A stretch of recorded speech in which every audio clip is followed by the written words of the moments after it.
Assalamu алейкум, урматтуу Каракөл шаарынын тургундары, Каракөл шаарынын жаштары.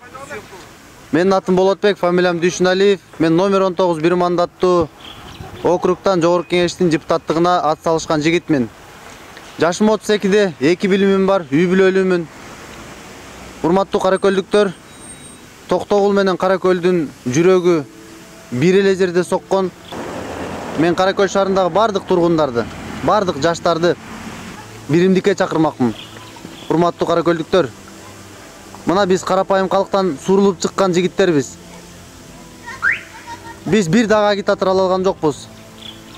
Биз бир дагы баннер иле алган жокпуз. Бирок биз билимибизди, эркибизди, жаш энергиябызды карапайым калкка, элибизге арнамакчыбыз. Өзүңүздөр көрдүңүздөр. Ушул күнгө чейин канча партиялар, канча коом алмашса дагы ошол эле жүздөр алмашпады. Келиңиздер, жаңыланууга барайлы. Жаңы жүздөрдүн келишине өбөлгө түзөйлү. Менин басып өткөн жолумду YouTube баракчадан терең изилдеп карасаңыздар болот. Мен Саргамыштан баштап Токтогулдун айылдарын баарын түрө кыдырып, жөө кыдырып чыктым. Бүгүн мына Каракөл шаарына да келип, жөө кыдырууларды Кудай буйруса улантабыз.